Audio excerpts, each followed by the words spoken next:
हम लोग बात कर रहे थे क्लास 10 के धातु एवं अधातु का रासायनिक फर्स्ट गुण के बारे में हम लोग बात कर चुके थे कि धातु ऑक्सीजन से अभिक्रिया करके ऑक्साइड बनाते हैं। धातु ऑक्सीजन से अभिक्रिया करके क्या बनाते हैं? ऑक्साइड बनाते हैं। धातु जो होते हैं ऑक्सीजन से अभिक्रिया करके ऑक्साइड बनाते हैं, जिसके कुछ एग्जाम्पल भी हमने आप लोग को दिया था। अब उसका सेकेंड गुण हम बात करेंगे, जल के साथ अभिक्रिया। जल के साथ अभिक्रिया, धातुएं जो होती है जल के साथ अभिक्रिया करती है या नहीं करती है, इसी के बारे में बात करेंगे। कुछ धातुएं जल के साथ अभिक्रिया करती है, कुछ धातुएं जल के साथ अभिक्रिया नहीं करती है। तो जल में ठंडा जल हो सकता है, गर्म जल हो सकता है, या तो भाप हो सकता है। प्रत्येक स्थिति में ये जो धातुएं होती है, प्रत्येक स्थिति में ये जो धातुएं होती है जल से अभिक्रिया करके हाइड्रोजन गैस को मुक्त करती है। प्रत्येक स्थिति में ये जो धातुएं होती है जल से अभिक्रिया करके हाइड्रोजन गैस को मुक्त करती है और धातु के ऑक्साइड तथा हाइड्रो ऑक्साइड बनाते हैं। आइए इसे देखते हैं।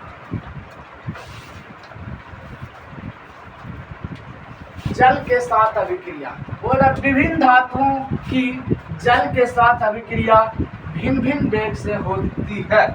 धातुएं जो होती है उसकी अभिक्रिया जल के साथ भिन्न भिन्न यानी अलग अलग वेगों से होती है।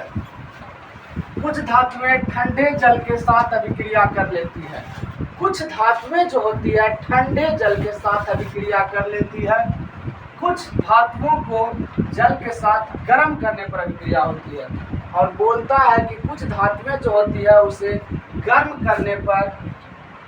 करने पर जल के साथ अभिक्रिया होती है। ठंडे करने पर ठंडे पानी से भी धातुओं की अभिक्रिया हो सकती है। कुछ धातुएं जो होती है गर्म पानी के साथ ही अभिक्रिया करती है। कुछ धातुएं भाप के साथ अभिक्रिया करती है। उसके बाद देखिए बोल रहा है, जब धातु ठंडे जल, गर्म जल तथा भाप के साथ अभिक्रिया करती है। ठंडे जल, गर्म जल तथा भाप के साथ अभिक्रिया करती है तो प्रत्येक स्थिति में H2 गैस मुक्त करती है। H2 गैस मुक्त होते हैं एवं धातुओं के ऑक्साइड तथा हाइड्रो ऑक्साइड बनते हैं। वही बोला कि धातुएं जो होती है ठंडे जल, गर्म जल तथा भाप से अभिक्रिया करके हाइड्रोजन गैस को मुक्त करती है। प्रत्येक स्थिति में हाइड्रोजन गैस को मुक्त करती है तथा धातु के ऑक्साइड या हाइड्रो ऑक्साइड का निर्माण करते हैं या बनाते हैं। ठंडे जल के साथ अभिक्रिया, सोडियम, पोटेशियम एवं कैल्शियम धातुएं ठंडे जल के साथ अभिक्रिया करती है। बोल रहा है कि ठंडे जल के साथ अभिक्रिया, सोडियम, पोटेशियम एवं कैल्शियम जो होता है ठंडे जल के साथ अभिक्रिया करके हाइड्रो ऑक्साइड का निर्माण करती है और हाइड्रोजन गैस मुक्त करती है। ये जो धातुएं होते हैं ठंडे जल के साथ अभिक्रिया करके हाइड्रोजन गैस मुक्त करते हैं तथा हाइड्रो ऑक्साइड का निर्माण करते हैं। कुछ एग्जाम्पल यहाँ दिया गया है, आप देख रहे होंगे। सोडियम को जब जल से अभिक्रिया कराता है तो सोडियम हाइड्रो ऑक्साइड तथा हाइड्रोजन गैस मुक्त होती है। उसी प्रकार पोटेशियम का जब जल के साथ अभिक्रिया कराया जाता है तो पोटेशियम हाइड्रो ऑक्साइड तथा हाइड्रोजन गैस मुक्त होती है। सेम उसी प्रकार जब कैल्शियम को जल के साथ अभिक्रिया कराया जाता है तो कैल्शियम हाइड्रो ऑक्साइड बनता है तथा हाइड्रोजन गैस मुक्त होता है। इससे पता चलता है ठंडे जल के साथ कुछ धातुएं अभिक्रिया करके हाइड्रो ऑक्साइड का निर्माण कर रही है और हाइड्रोजन गैस मुक्त कर रही है।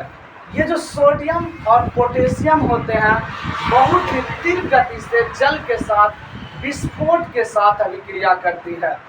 ये दो सोडियम तथा पोटेशियम क्रियाशील धातुएं हैं।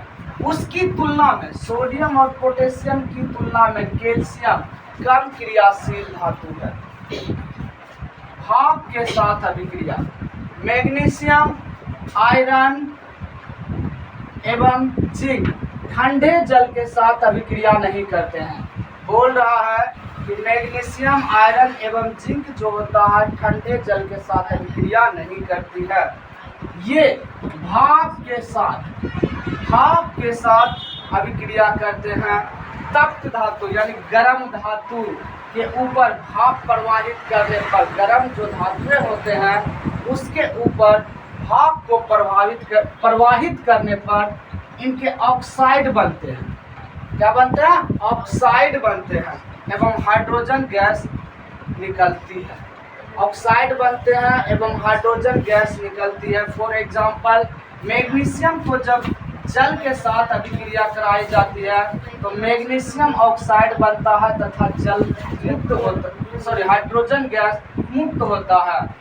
सेम उसी प्रकार जब जिंक का जल के साथ अभिक्रिया कराया जाता है, जिंक का जल के साथ अभिक्रिया कराया, गर्म जल के साथ, क्योंकि ये भाप के साथ अभिक्रिया हो रहा है, भाप के साथ हो रहा है ना, यानी भाप के साथ अभिक्रिया जब कराया जाता है तो ये जिंक ऑक्साइड का निर्माण करती है और हाइड्रोजन गैस मुक्त करती है।